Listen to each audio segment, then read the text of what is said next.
인간의 문제 중에 가장 보편적이면서도 해결하기 힘든 것이 있다면 죄책감을 느끼고 해결하는 것이죠. 이 죄책감을 해결하지 않고는 참된 행복을 누릴 수 없습니다.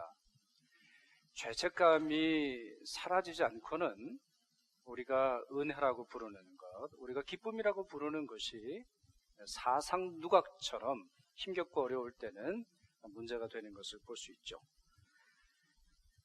사실 죄책감보다 더 큰 문제는 죄를 깨닫지 못하는 것입니다. 죄를 깨닫지 못하는 것, 죄인임도 알지 못하는 것, 자기 자신이 저지른 것이 죄라는 것도 알지 못하는 것이야말로 가장 불쌍한 인생이라 말할 수 있겠습니다만, 죄책감을 해결하지 못하며 평생을 살아가는 또 죄책감이 상처가 되고 아주 깊은 마음속에 어려움이 되는 그러한 인생도 결코 평안한 인생이라 부를 수 없죠. 유명한 작가 해밍웨이는 평생 죄책감에 시달려야 했습니다. 그의 부모는 신앙이 독실한 사람이었는데요. 그의 조부모, 할아버지, 할머니는 유명한 미국의 위튼 대학 출신입니다. 위튼 대학은 복음주의자들의 하버드 대학이다 이렇게 부릅니다. 그러니 신앙이 보수적이면서 복음주의적인 신앙을 가지고 있는 많은 젊은이들이 시카고에 있는 위튼 대학을 선택하고 또 그 학교의 명성처럼 미국 기독교를 이끄는 지도자들이 된 것을 미국 역사에서 볼 수가 있습니다. 해밍웨이의 부모, 매우 엄격하게 해밍웨이를 가르쳤는데요. 방종한 삶을 사는 것을 결코 지켜보지를 못했죠. 그래서 어느 때는 이 해밍웨이의 어머니, 해밍웨이의 엄마는 아들이 자기 앞에 눈에 서 있는 것조차 싫어했다 그래요. 그리고 한 번은 해밍웨이 생일에 케이크와 함께 아버지가 자살할 때 쓴 권총을 보낸 일도 있게 되죠. 무엇보다도 해밍웨이의 마음을 어렵게 한 것은 하나님과 구주 예수 그리스도에 대한 의무 불이행을 청산하라.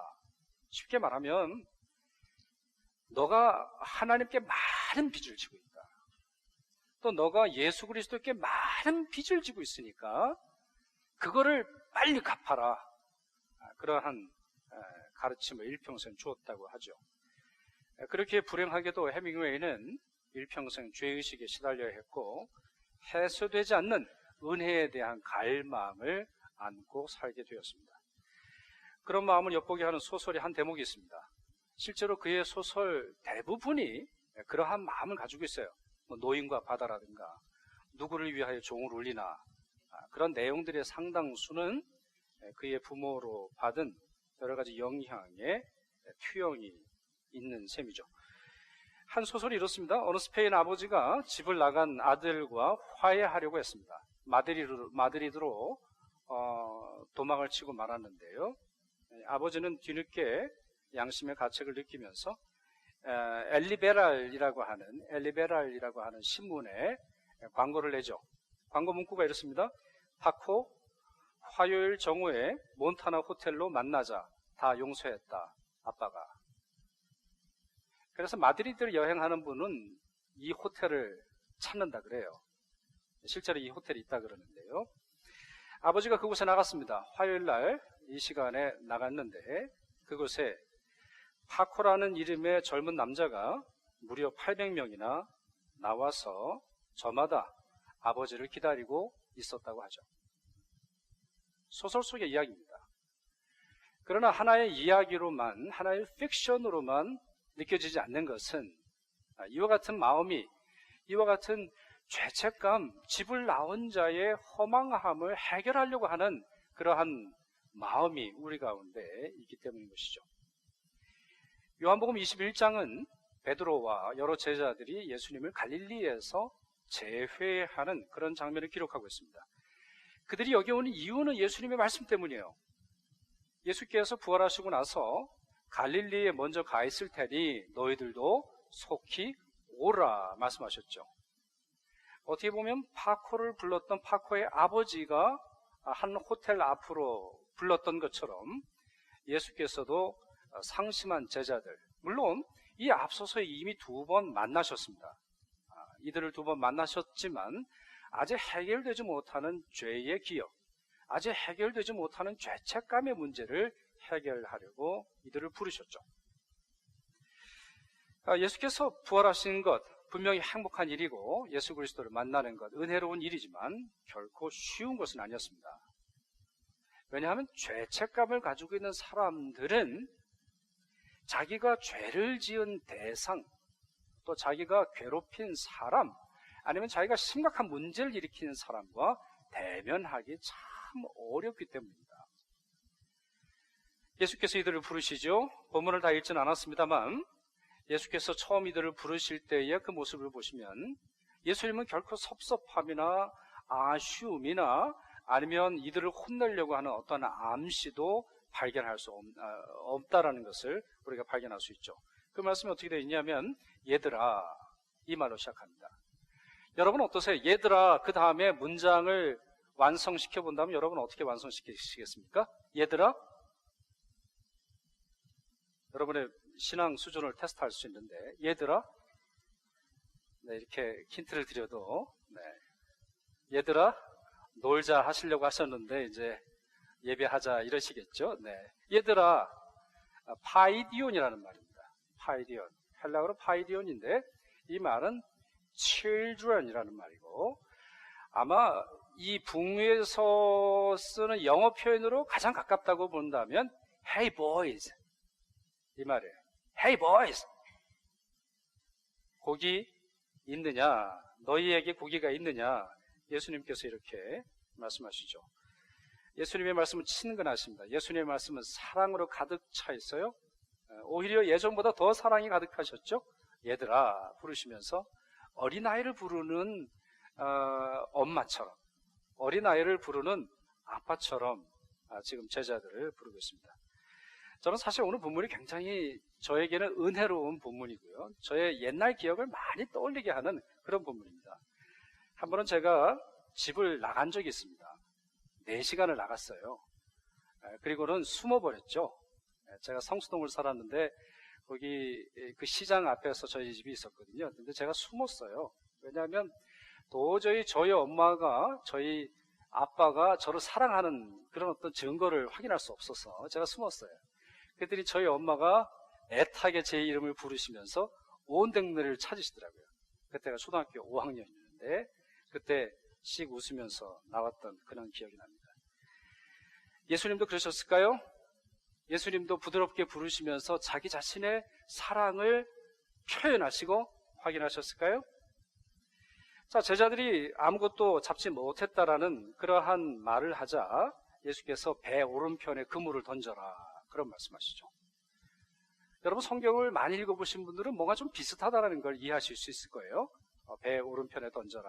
너희들이 아무것도 잡지 못했으니까 오른편에 그물을 던져라. 그러자 많은 물고기를 낚게 되죠. 물고기 153마리를 낚아 올립니다. 153마리라고 쓰여 있는 걸 봐서는 153마리를 카운트를 한 겁니다. 그러니 이 짧은 본문 속에서 우리는 쉽게 상상할 수 있어요.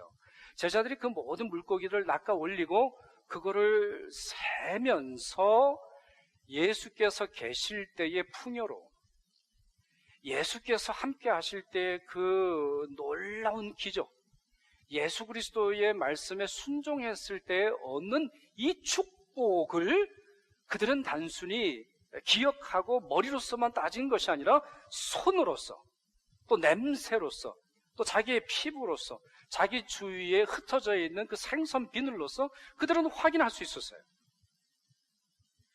뿐만 아니라 이것은 제자들이 처음 만났을 때의 장면과 너무 비슷합니다. 차이점이 있다면 그때는 깊은 곳에 던져라 라고 말씀하셨고 그때는 이 물고기를 다 거두지를 못했어요.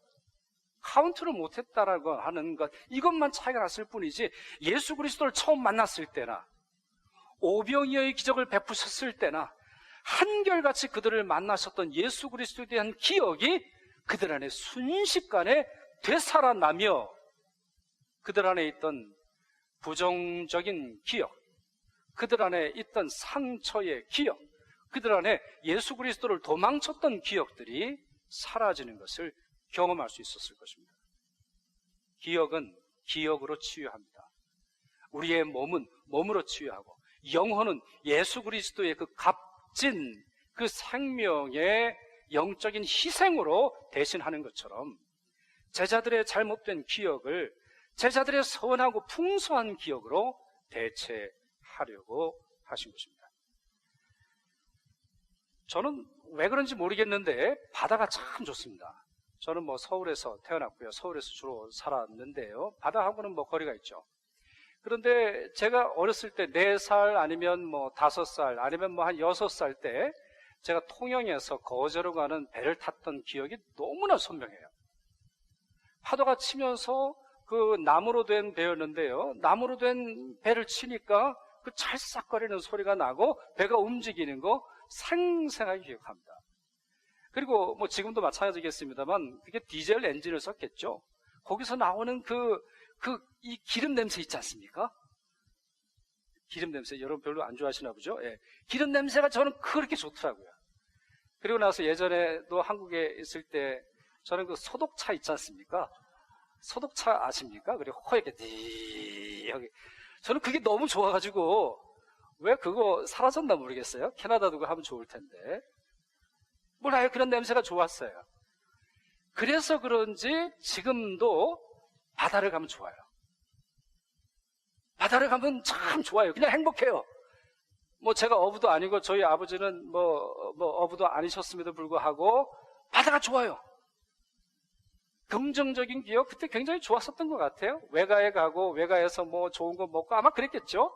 그리고 거기서 즐거웠던 행복했던 추억들이 있었을 텐데 그것으로 인해서 그런지 다른 것은 남지 않아도 배를 탔던 좋은 추억은 저에게 남아요. 그래서 그 추억을 떠올리게 되면 참 기분이 좋아요. 그게 좋고 제 안에 있었던 어떤 것들을 밀어내는 잘못된 것들을 밀어내는 것을 느낍니다. 이것은 반대도 그렇겠죠. 슬펐던 기억 갑자기 되살아나는 예전에 지워버리고 싶었던 바로 그 기억이 되살아나고 그것을 단순히 추억으로 받아들일 수 없는 사건의 현장으로 우리를 이끈다면 우리는 역시 선한 기억과 편안한 마음이 밀려나는 것을 경험할 수 있을 것입니다. 예수께서는 아마 그것을 원하셨던 것 같습니다. 그래서 처음 경험했던 이 경험을 똑같이 함으로 말미암아 그들 안에 있었던 상처를 밀어내려고 하신 것으로 보입니다. 일 후에 제자들에게 이 물고기를 잡게 하시고 물고기를 거두게 하신 후에 예수께서는 제자들을 숯불로 오게 하십니다. 이 숯불은 두 가지를 상징하는 것으로 보입니다. 첫째는 예수님의 자비요, 둘째는 예수님의 전능함입니다. 여러분, 모세가 하나님을 만난 것이 떨기나무에 있는 불이었습니다. 불은 굉장히 중요합니다. 숯불은 또 불은 조금 후에 이사야에 대해서도 말씀을 드리겠습니다만 모세는 살인자였습니다. 한 40살 정도에 그가 살인을 저지르고 미디안 광야에 숨어 삽니다.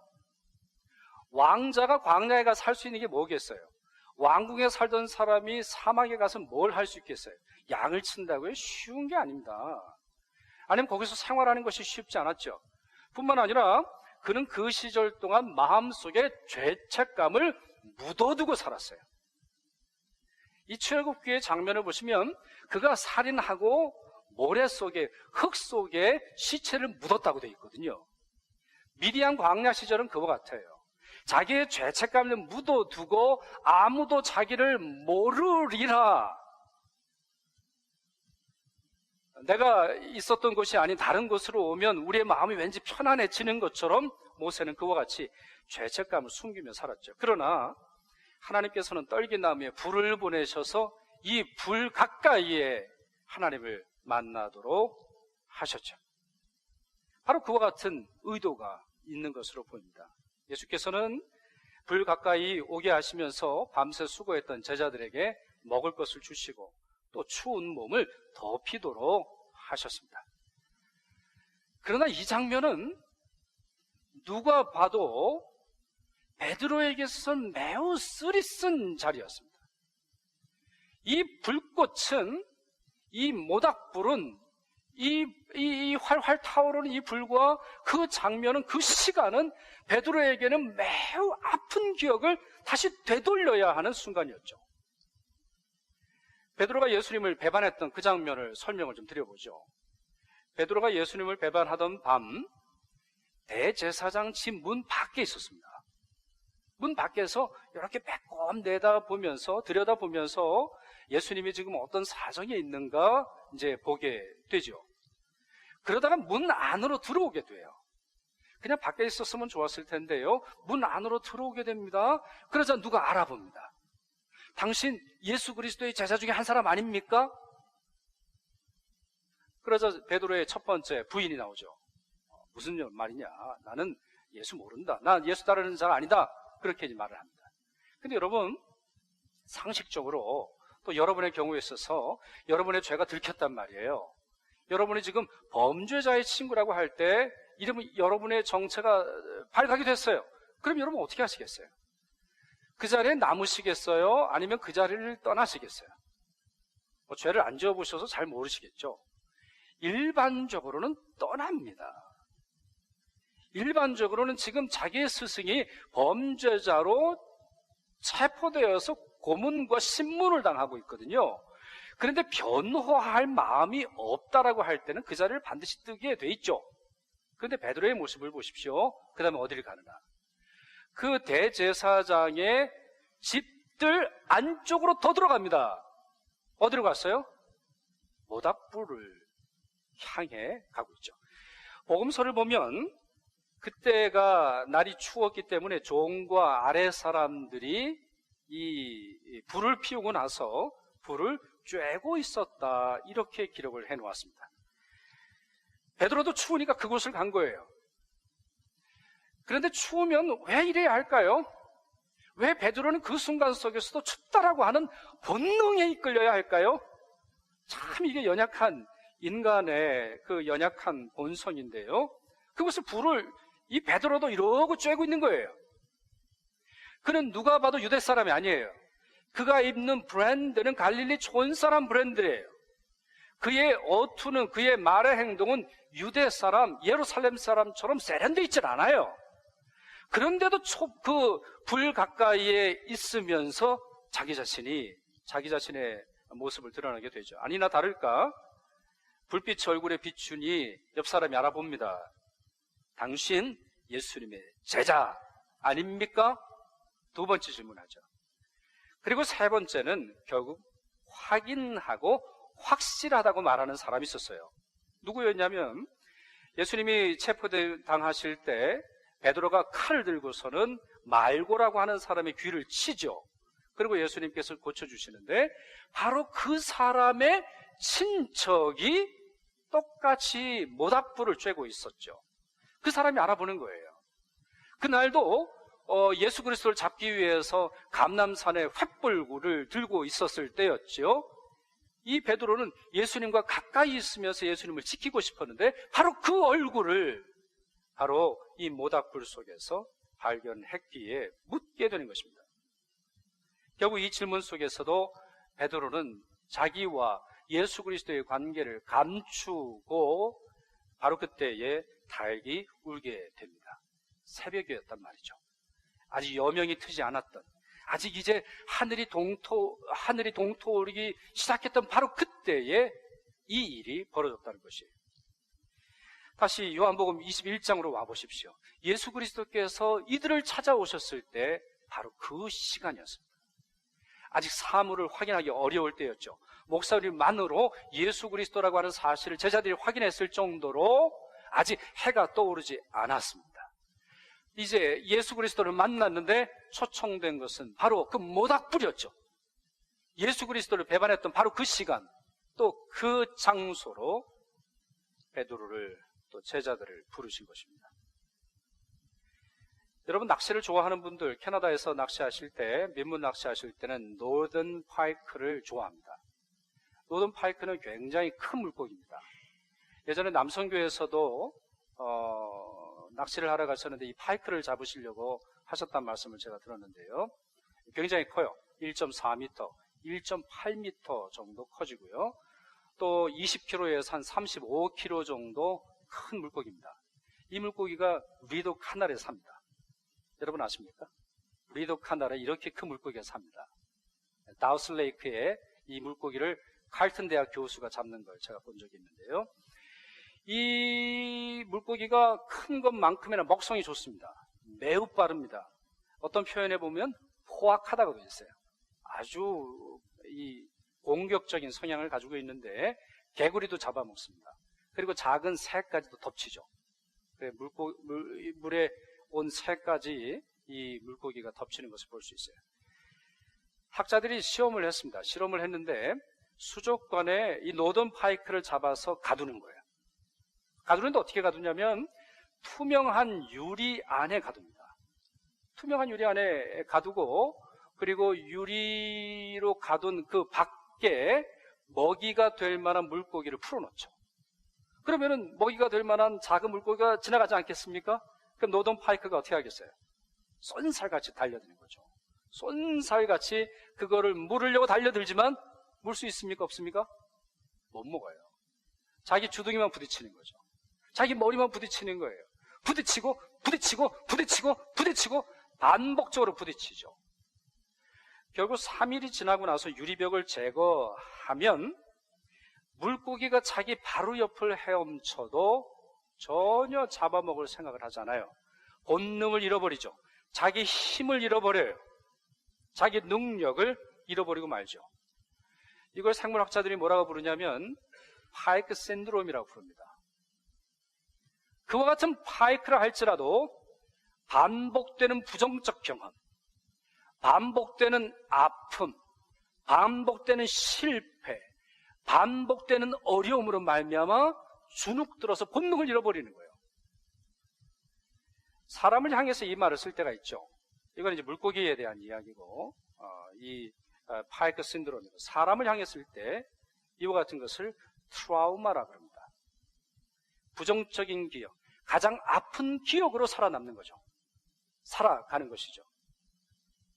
그런 점에서 배신이라고 하는 말은 베드로에게 트라우마예요. 3이라고 하는 숫자는 이 베드로에게 있어서 트라우마예요. 닭이요? 트라우마예요. 그래서 예루살렘에 그리고 이스라엘에 보면 이 베드로 기념 성전이 있어요. 이 지붕 꼭대기에 이 닭을 한 마리 이렇게 그 부조상을 만들어 놓은 것을 볼 수 있죠. 숯불은 그 트라우마를 자극하는 것입니다. 그날의 일을 기억하지 않을 수가 없어요. 그날의 실패를 기억하지 않을 수 없어요. 베드로에게 처음 십자가를 말씀하신 후로 베드로는 한 번도 십자가를 순종함으로 받아들이지 않았어요. 처음 예수께서 십자가를 짊어지시고 돌아가시고 3일 만에 부활하실 것을 말씀하셨을 때 베드로는 예수님을 영어로 이렇게 되어 있습니다. Peter took him aside and rebuked him. 무슨 말이에요? 베드로가 예수님을 take aside 했어요. 옆으로, 골목으로, 아니면 기둥 옆으로, 아니면 돌담 옆으로 예수님을 끌고 간 거예요. 그리고 예수님을 rebuke, 꾸짖었어요. 예수님 지금 무슨 말씀을 하고 계시는 거냐고. 예수님은 왜 십자가를 지셔야 하는지 예수님을 꾸짖죠. 그때 예수께서 하신 말씀 있지 않습니까? 뭐라고 말씀하셨죠? 사탄아, 내 뒤로 물러나라. 베드로는 예수 그리스도의 십자가에 반복적인 실패만 했어요. 실패하고 예수께서 십자가 지시겠다고 하실 때는 당당하게 얘기하였지만 실제로 그 십자가에 있을 때는 그의 존재는 확인할 수 없었어요. 그의 머리는, 그의 신체는, 그의 기억은, 그의 감정은, 그의 영혼은 반복되는 실패로 물들고 채워져야 했죠. 예수께서는 이것을 치료하셔야 됐어요. 이 장면 이후에 이제 예수께서는 베드로에게 내 양을 먹이라, 내 양을 치라, 내 양을 먹이라 말씀하시면서 다시 사명을 회복하시는 것을 볼 수 있습니다. 모세를 이 떨기나무 불로 부르신 다음에 그에게 이집트로부터 이스라엘 백성들을 해방시키라고 하는 사명을 주셨죠. 죄책감이 해결되지 않고는, 더 정확하게는 죄책감을 정직하게 직면하면서 그것으로부터 자유하지 않고는 주님의 멍에를 맬 수 없는 것입니다. 주님의 멍에는 자유함으로 매는 것인데, 죄책감이라고 하는 멍에, 죄에 대한 기억의 멍에, 반복되는 실패, 파이크 신드롬, 트라우마에 맺혀져서는 도저히 주님 말씀에 해결되지 않는 것이죠. 주님 말씀에 순종할 수 없는 것이죠. 저는 오늘 설교를 준비하면서 이 정신과 의사들, 또 심리학자들, 또 이 정신병리학에 대한 책을 많이 보았는데요. 그 중에 하나 아주 쉬우면서도 재미있는 책이 있었어요. 영화로 만나는 치유의 심리학이라는 책인데요. 연세대학교 김중희 교수가 쓴 책인데 트라우마에 대한 책을 썼어요. 그러면서 우리가 쉽게 아는 밀양이라든가 아니면은 포레스트 검프라든가 이런 영화들 안에 있는 그 트라우마와 관련되어 있는 주제들을 아주 쉽게 설명을 해놨어요. 이분이 이 책에서 트라우마를 치료하는 중요한 방법 중에 하나를 말합니다. 아주 압축해서 이렇게 말해요. 한번 보시죠. 사건의 재구성, 정면 도전을 통해 치유의 첫 발을 내딛다. 이렇게 한 문장을 써놨어요.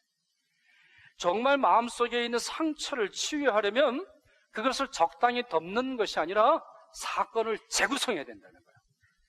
기억을 재구성하는 게 아니에요, 여러분. 기억, 이렇게 기억했는데 기억을 내가 바꿔야 되겠다. 그건 매니플레이션이라고 하죠. 그럼 왜곡시키는 거예요. 그렇게 해서는 안 돼요.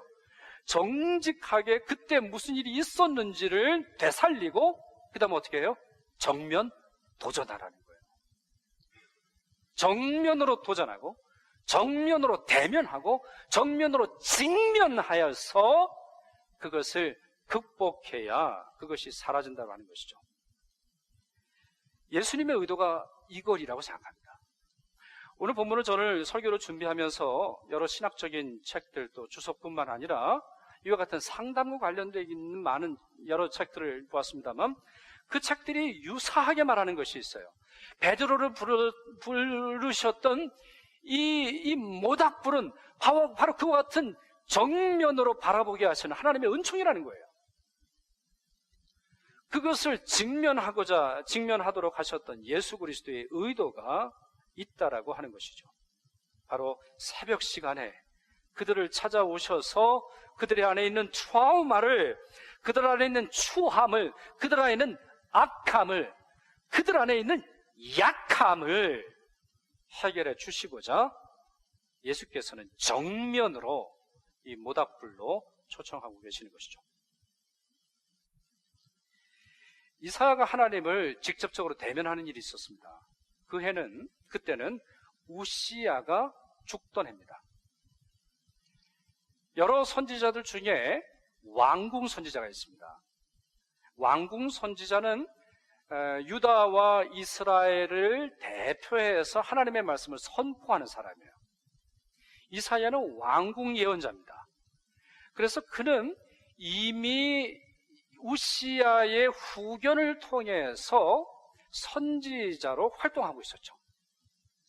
그런데 하나님의 보호자를 이때 보게 되는데요. 이 우시야가 세상을 떠나자 아마 마음속에 있는 헛헛함, 마음속에 있는 공허함, 자기를 지지해주는 왕의 죽음으로 말미암아 닥칠 여러 가지 미래의 어려움이 그의 마음을 어렵게 했으리라고 추측을 합니다.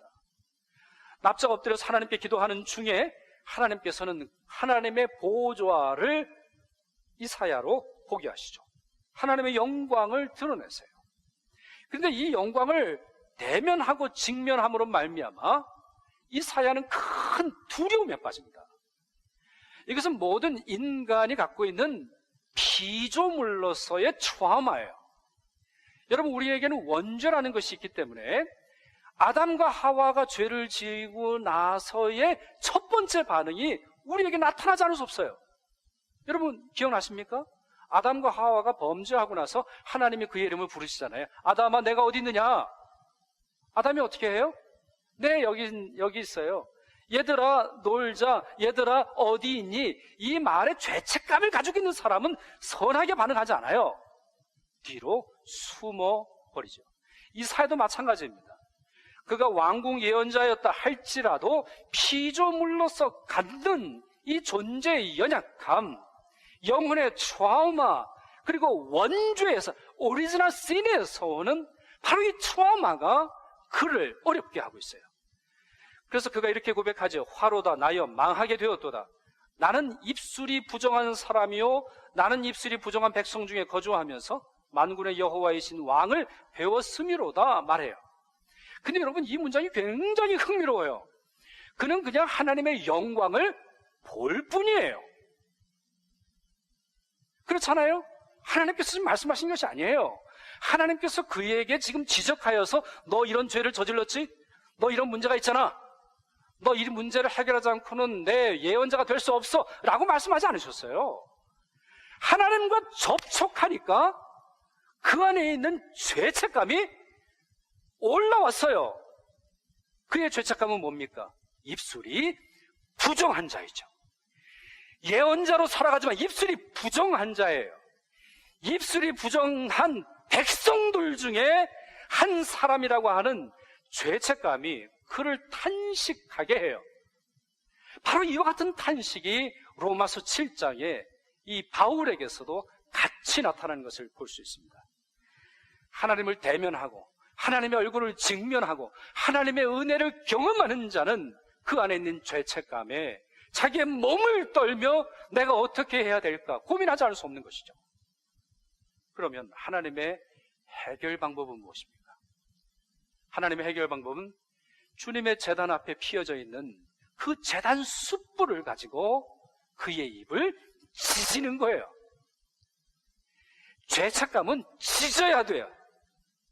죄책감은 주님에서 오는, 주님의 은혜에서 오는, 주님의 권능에서 오는, 주님의 말씀에서 오는, 주님의 임재에서 오는 그 숯불로 찢어져야 돼요.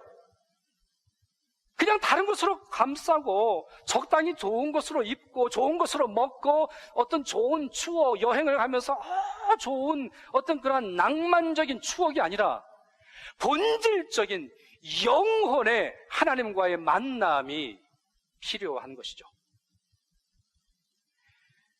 천사가 부젓가락으로 제단불에 있는 숯을 가지고 나라와 입술을 태워버릴 때 이렇게 말합니다. 이것이 내 입에 닿았으니 내 악이 제하여졌고 내 죄가 사하여졌느니라. 죄에서 해결되는 길도 이것이 유일할 뿐만 아니라 죄책감에서 해결되는 길도, 죄책감에서 자유해지는 길도 바로 이와 같이 숯불의 체험, 주님과 가장 가까이에 있는 그 존재의 은혜의 체험이 필요한 것이죠. 숯불로 입술을 찢지 않고는 이사야의 입술을 정화할 방법이 없었던 것처럼 예수 앞에 놓여져 있던 이 모닥불의 나와 자기 안에 있는 이 배반의 경험, 실패의 경험, 트라우마의 기억을 씻지 않고는 베드로가 주님을 더 이상 만날 수 없었을 것입니다. 말씀을 맺죠? 해밍웨이의 소설에 나오는 파코처럼 사는 분 혹시 안 계십니까? 부모님으로부터 연락이 오기를, 친구로부터 연락이 오기를, 또 정말 내가 미안하고 정말 내가 사죄하고 싶은 사람의 연락이 오기를 기다리는 분은 혹시 안 계십니까? 노던 파이크처럼, 베드로처럼 반복되는 실패와 반복되는 불신앙과 반복되는 불순종으로 인해서 마음 아픈 분은 혹시 안 계십니까? 그렇다면 예수 그리스도께서도 여러분을 갈릴리로 부르실 것입니다. 처음 만나셨던 것보다 더 귀한 그 갈릴리, 처음 만났던 기억보다 더 놀라운 기적과 기억과 은혜를 베푸시고자 하시는 갈릴리로 여러분을 부를 것입니다. 주님께서 여러분을 갈릴리로 부르실 때 다음을 기억하십시오. 첫째, 아프지 않은 척, 문제가 없는 것처럼, 그리고 아무런 상처와 또 아무런 아픔이 없는 것처럼 행동하지 마십시오. 주님은 여러분을 얘들아, 얘들아 그렇게 부르시면서 마지막까지 사랑하실 분이십니다.